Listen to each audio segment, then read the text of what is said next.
welcome into Coach's Corner. I am your host, Luke Kochevar, as always, here with the co-host, as always, also, Layla, sleeping off the just most energetic day of her life. She couldn't stop running around, got a little too bitey, barked at something. It was chaos. It was chaos from the little dog. Just couldn't quite handle herself in a calm, nice manner on a rainy day. But alas, we're here, episode 32 of the second season of Coach's Corner, I believe. And we're back with, some more news, some more college football picks. We get to recap last week, unfortunately, how it went. So real quick, I want to start off Jonathan Taylor. That's right, we finally have word on Jonathan Taylor's status. His preseason ended.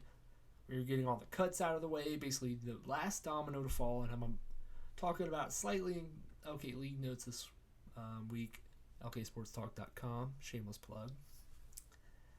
Jonathan Taylor now has to sit out 4 games. He's on the PUP list for the Colts, the physically unable to perform list.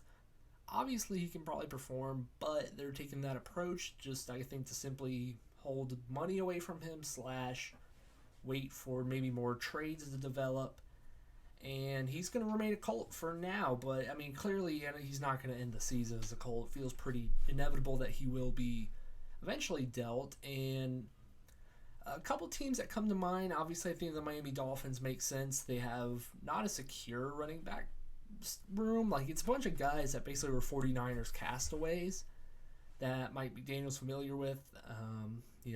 Raheem Mostert, who's normally hurt a lot. Jeff Wilson, who's fine, but not Jonathan Taylor. So Dolphins feel like the number one choice. The Packers were apparently a mystery suitor, so fascinating to hear that, because they have Aaron Jones and A.J. Dillon, who I think are more than serviceable.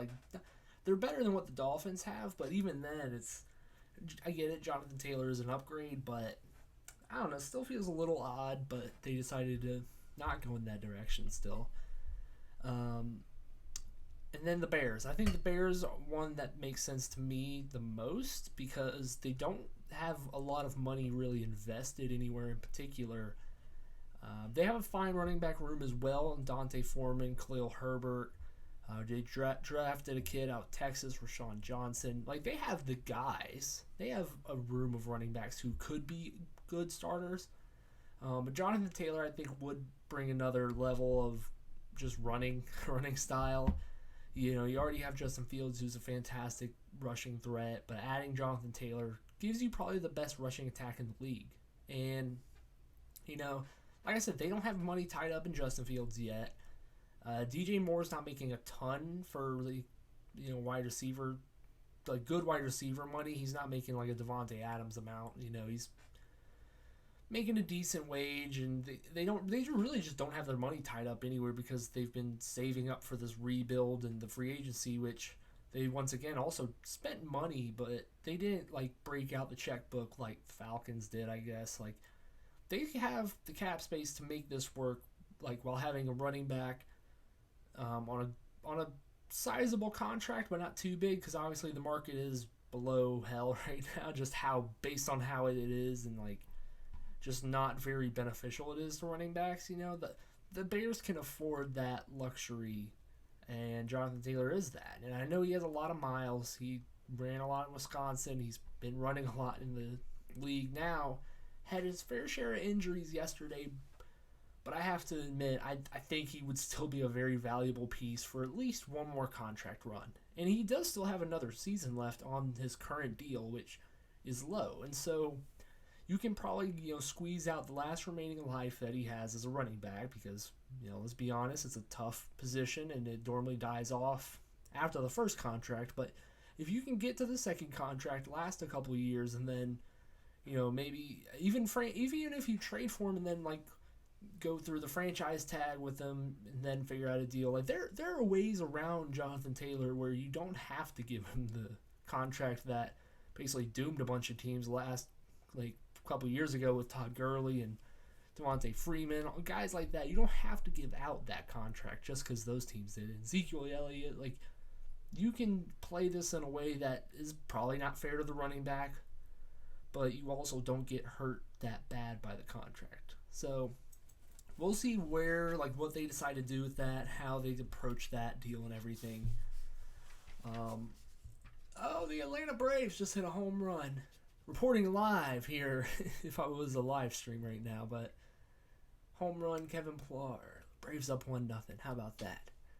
We'll get more baseball talk here, I think, down the road, like when we get more towards playoff time. I think that's, like I said, I try and spread out my baseball talk just because I don't know a lot. And also there's so many games. And we still have a month to go until the postseason. So we'll try and get back to baseball in a bit. But for now, we're in college football mode. I'm in college football mode as we prepare for week one. Week one of the NFL season will be coming after that. So we'll obviously be getting knee-deep in football. And I cannot wait for that. But we do have to talk about the things that did happen this past week. I'm scuffling through my notes from last week, the picks that I made. We'll just throw up the screen that we have right now of week one. Scroll all the way down to the bottom.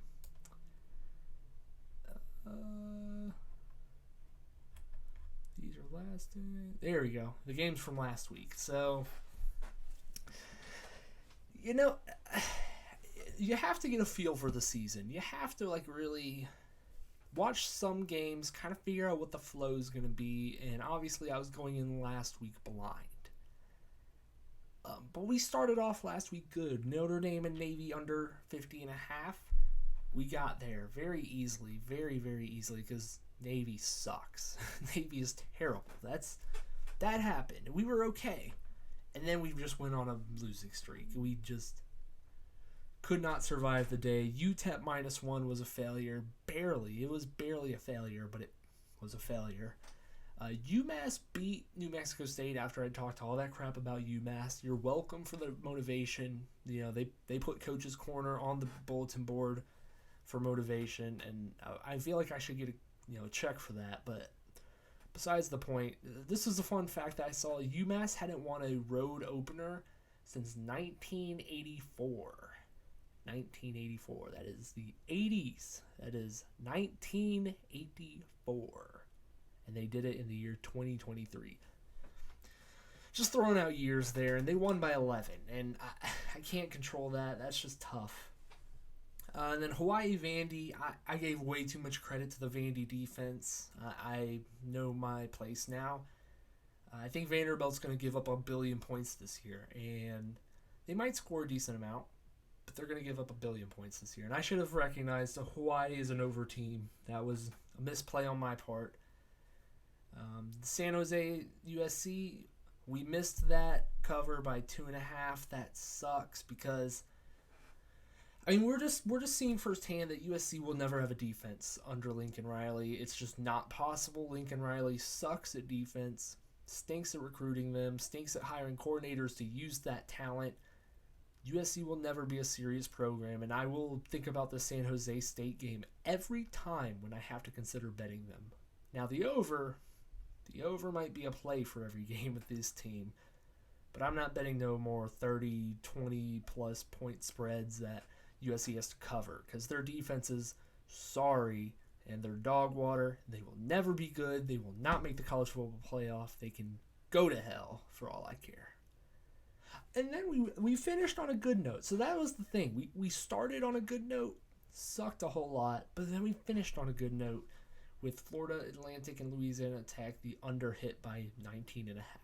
So, a very up, very much down, then up again day. And it's something we just, like I said, have to go back to the drawing board. We're figuring out these teams. Like, I think Notre Dame's going to be pretty good with Sam Hartman. That's my week 0 takeaway. And the USC defense is dog water. And that's week 0. We got to put that in the back of our head now, but we move on to week 1. This is officially our week. We look at the 2-4 record, and we flip this page here. We're going to do better this week. I have 12 picks for you. I feel really good about some of these. I feel okay about some of these. So we'll just get straight into business. Utah and Florida. Florida going on the road to Utah. This is actually tomorrow. You probably be listening to this podcast today on a Thursday. So if you are listening, you might need to hurry and get to the books if you want to hit this one. Utah minus 5.5 is my pick for this one, and I had this as a lock, but I want to unchange that lock, or undo that lock, unlock it, because Cam Rising, the senior, a lot of years senior quarterback at Utah, is apparently out with an injury. I didn't know he had an injury. I didn't know it was bad. Either way, he's out for tomorrow's game. I still really like Utah in this game because I just don't think Florida's good. I don't believe in Graham Mertz as a quarterback. I think he's fairly mediocre. Florida's skill positions don't impress me really outside of running back. And, if they can manage to run the ball, then I guess they can maybe control the tempo, control the pace, while Utah tries and scrambles for good quarterback play, cohesive quarterback play. But they do have a junior who is starting for them, which I'm assuming he has some experience there. It's not like he's a new guy coming in. But really, this comes down to, I think Utah is just going to be a more physical team, a more in the trenches type of team here. They're at home. It's a night game. They lost last season, and I won't say that cost them college football playoff, but if they do win that game, I think their season's looked at very differently. Because they went on to go win the Pac-12 championship over USC. They don't have that one loss tied to them. They have a good argument for the college football playoff if they end up winning that Florida game in the beginning.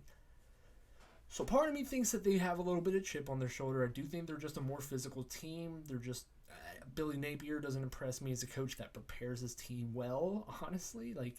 Florida just does not impress me right now in their current form. And I think they're going to realize that sooner than later, that they're also pretty mediocre. And yeah, I just don't care for it. Don't care for them, and I think Utah can win by a touchdown, especially at home. If this was on the road, I don't know, but give me Utah at home, 5.5. Next one I have is also from Thursday, or also for Thursday. It's conference play. We have the Big Ten kicking off some conference play this week. Nebraska at Minnesota. And I have Nebraska plus 7.5 here. And this isn't a knock on Minnesota. This isn't an anti-Minnesota, bet here. And I get that it's on the road. It's at nighttime. I'm kind of going against what I was saying about Florida, where, that kind of plays in Minnesota's favor. But Nebraska, I think 7.5 is a big number. It's more than a touchdown.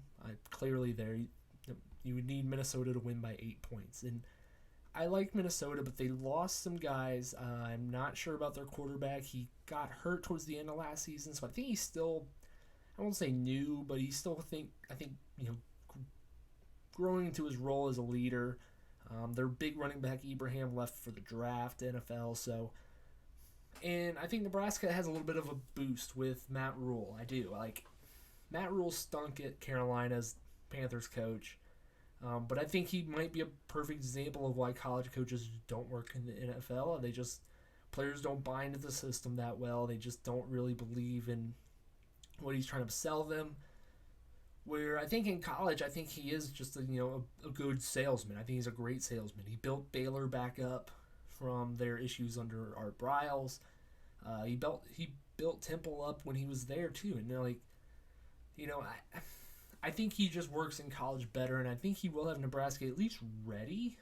They had a tough arrest video come out with Eric Gilbert, the Georgia transfer, and he kind of stole from some vapes from a vape shop. That's tough. That might be a distraction. But I don't think it's, started the season. I don't know how big of a role Gilbert would have played because he just seems like a troublemaker, respectfully. But either way, I think Nebraska will get up for this game in Matt Rule's opener, and I think they'll at least play Minnesota close. Do I think they'll win the game? No. Do I think they'll play them close, though? Yes. 8.5. 8 points. I think they can lose by less than 8 points. Moving on down the list here. Tennessee and Virginia playing in a neutral site. Tennessee is minus 28. Over under 58. I like the over here. I do also like the over. But the number that I do like, and it's a big number, is Tennessee minus 28. Virginia is bad. Virginia is a really, really bad school right now. They had first-year head coach last year in Tony Elliott, who's the Clemson offensive coordinator, who is fine, but I don't think of him as a head coach material. They lost their quarterback to North Carolina State. And I think Tennessee will want to come into the season, kind of start off hot, and obviously they love to score points. And that's kind of like also my reason is like the over here could be very much be in play because I think Tennessee could score 58 on their own. But just to like kind of combat that, I'll take them scoring, let's say they scored 35 points, like 35-3, then that's a cover and we're okay. And I think that's a very possible outcome here with Joe Milton throwing the ball 100 miles per hour. Still have some good receivers, I'm assuming. Like, the offense will want to score points quick because that's how they play. And so, for those reasons, I think they can just really run Virginia off the field. And Virginia won't run back. Like, they won't fight back, It'll just be kind of rough. So, give me Tennessee minus 28 there. Moving on, Utah State at Iowa. The bet I like here, under 43. Now, 43 is a kind of ridiculous number for an under, because really both teams just have to score 24 points, or both teams have scored 22 points. However way you want to math it. I think this will be a very low-scoring game. I could see this being like a 17-3 game. Iowa loves to play in awful games. They just do. It's like their head coach did it today. Kirk Ferentz, I believe his name is. I don't know if I pronounced it right, but he said that one of his favorite games they played was when Iowa won 6-4. Just a hilarious outcome that they won 6-4, but it happened, and that's what this Iowa team is. And Utah State doesn't strike me as a team that can kind of run teams, off the field as as an upset team. Iowa's defense is always pretty good. Like, this seems more like I said, Iowa scores a couple touchdowns and kind of just runs it out, plays defense very well, plays special teams well. Like, this feels bound to be that type of game for Iowa, and I just really like the under here. Next game, I have Ohio State at Indiana. This is another one of those. I'm really betting on a team here. Ohio State minus 30. This is one of those. I'm just kind of thinking back when Ohio State played a very good Michigan State team at 12 o'clock. I had a gut feeling it would be an absolute stomping, and the number was, I think, Ohio State minus 15.5 or something along those lines. They won, I think, 49-7. Not even close. Was never in doubt. Biggest, the easiest lock that I could ever throw out there. This is giving me those same 42-7 vibes here, where Ohio State, although they're introducing a new quarterback, I think he'll be pretty solid at least, and he's throwing to NFL talent. He's throwing to Marvin Harrison Jr., Emeka Egbuka, throwing to NFL guys. And Indiana, frankly, has not shown much of an ability to put up a fight, I don't think, to anyone since Michael Penix left off to Washington. I'm not buying Indiana. Don't buy your Indiana stock. Don't do it. I do like Ohio State here, minus 30. Big number, I know. Big number, but trust. Next bet we have, that I have at least, scrolling on down, UTSA, Texas San Antonio at Houston. It's a pick'em. I always love a good pick'em because there's no real stakes. You're just picking your team and you're just rooting for them straight up. And for this one, I have UTSA. And this game was incredible last season. Now, last season you should look up it on YouTube, Houston at UTSA. Just game highlights from 2022. It was a fantastic game. Went to overtime, I think, and back and forth. Playmakers all over the field. It was a really good game. And so I'm going with the team that didn't win last year. UTSA is going to go on the road and win this game. Frank Harris at the quarterback, I believe, is coming back. He should be a big-time threat with his legs as well as his arm. Clayton Tune left for the NFL, Houston's quarterback. They lost Tank Adell, who went to the NFL. So Houston, I know it's their first Big 12 game, and they'll probably want to get up for it. But UTSA, I feel like, I won't say as deserving as Houston to be a Power 5 team, but UTSA has been a sneaky powerhouse in their little conference, USA, I believe they're in. Like, UTSA's been kind of a wagon these past couple of years, and I think they'll continue that momentum. They'll be a really solid team, and I got them winning on the road at Houston. Next game, shortly after this, Washington State at Colorado State. Now, this is one of those bets I talked about when I was like, I'm probably going to take some bets based on conference realignment. And this is kind of the opposite of that, where Washington State obviously is not going to be in a secure conference next year. They just aren't. The Pac-12 is dissolved.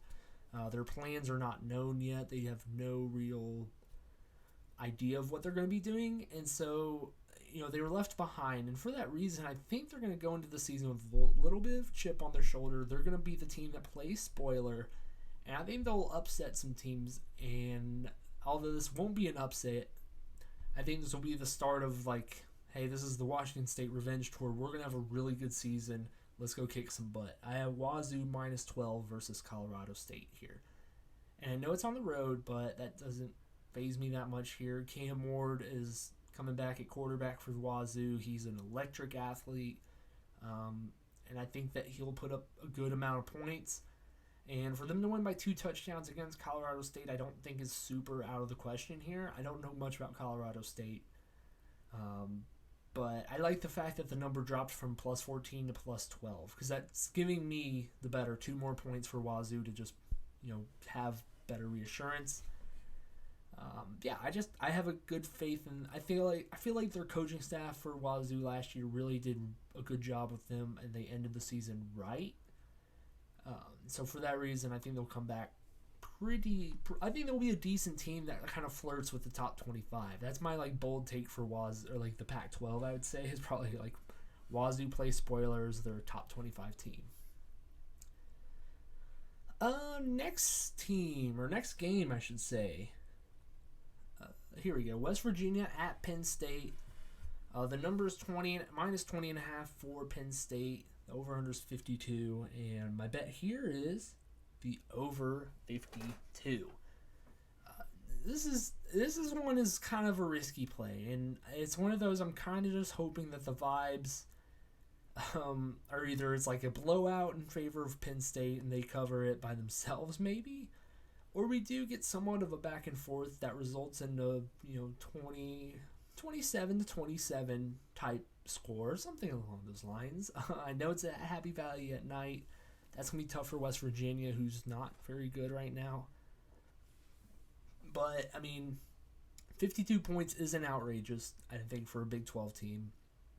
For Penn State, for as much talent as they have, this would be like a big opening statement if they came out kind of walloped West Virginia. So if Penn State ends up covering 80% of this total, that's okay with me. That works totally in my favor. I'm all for that. I just need West Virginia to put up 10 points. 10 points. 42 to 10 gives me a push, and that's okay. But maybe Penn State scores another field goal to adds on that. Maybe West Virginia puts up a better fight than I'm giving them credit for. I don't think this will be a low scoring game is what I'm getting at. So potential there. Then North Carolina versus South Carolina. I think this is maybe the most, I won't say highly anticipated game of Saturday, but I think it's up there. I think it might actually be, now that I think the other games are on Sunday and Monday. But either way, North Carolina versus South Carolina, neutral site. I believe it's at the Panther Stadium. I like South Carolina minus 2.5. And it's not that I think that South Carolina and Spencer Rattler are for real. It's not that I think Spencer Rattler is better than Drake May. I don't think that at all. But this bet is more so my disbelief in North Carolina's defense.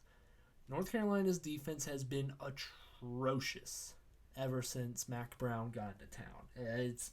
They've been a Big 12 team disguised as an ACC team under Mac Brown, and that's fine.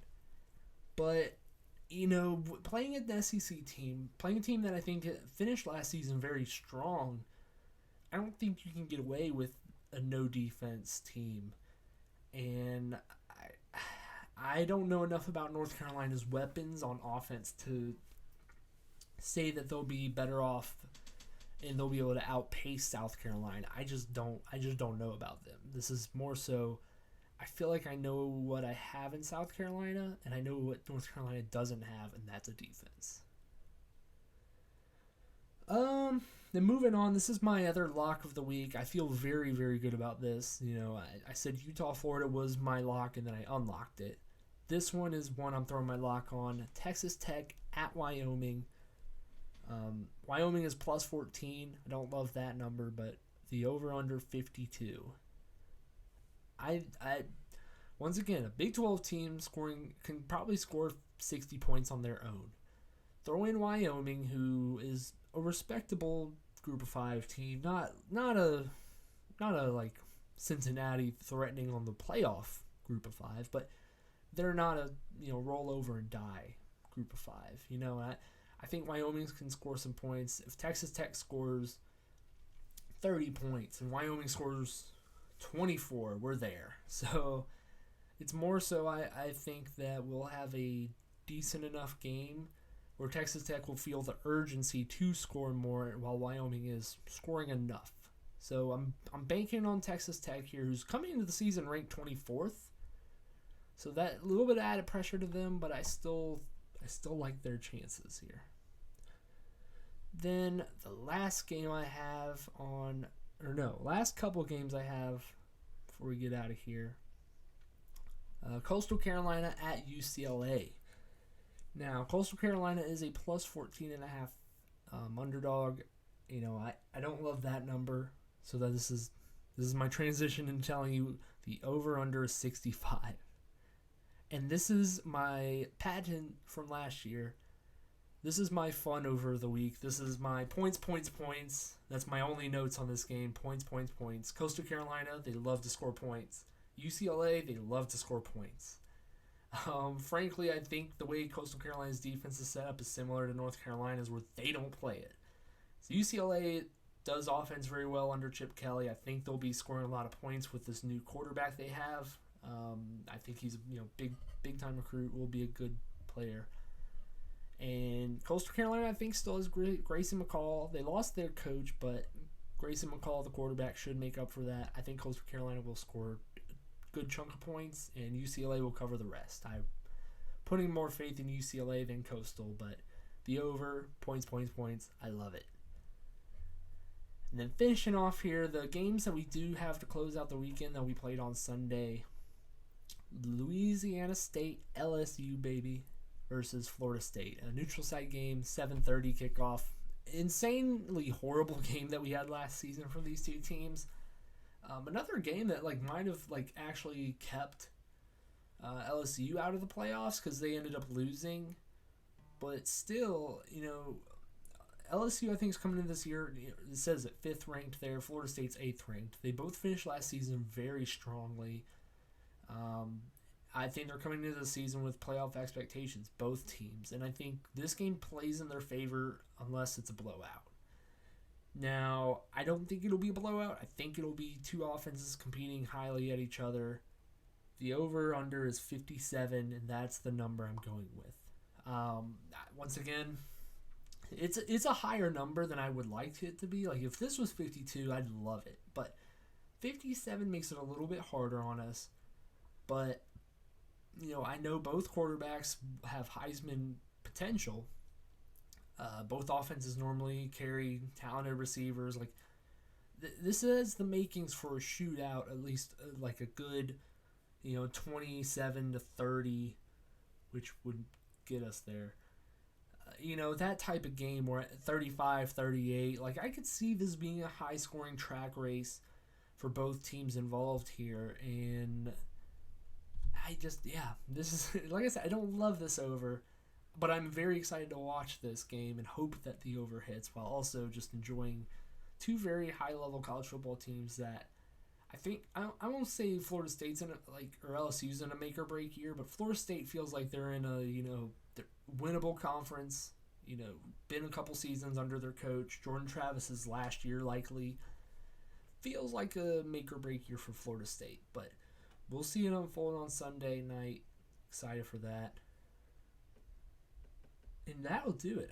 The last game is also Clemson and Duke, which I'm also kind of excited for. Conference play not starting, but conference play being played this early. Duke's got a good team. Riley Leonard's a good quarterback.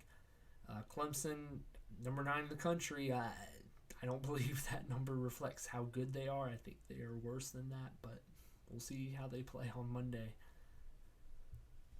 But I think that'll do it for me. Gosh, the whole spiel about betting, man. I just love running through it, but it's a lot. It's a lot. I mean, there are some other games here that I like, if you sprinkle them in there. But, these are the ones that I have to write down. These are the ones that I feel good about. And, that's the way the cookie crumbles. And so we'll pray for a better week. We'll pray to the gambling gods that we'll be okay. We'll be okay. So with all that being said, I'm your host, Coach Farr, as always. Make sure to check out LK Sports Talk, coming out with the LK League Notes on Friday. Make sure to leave a like, subscribe, all that good stuff. Share the channel, trying to grow the channel, grow the podcast, that whole deal.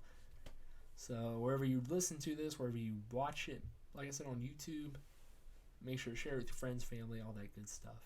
And so until next week, goodbye.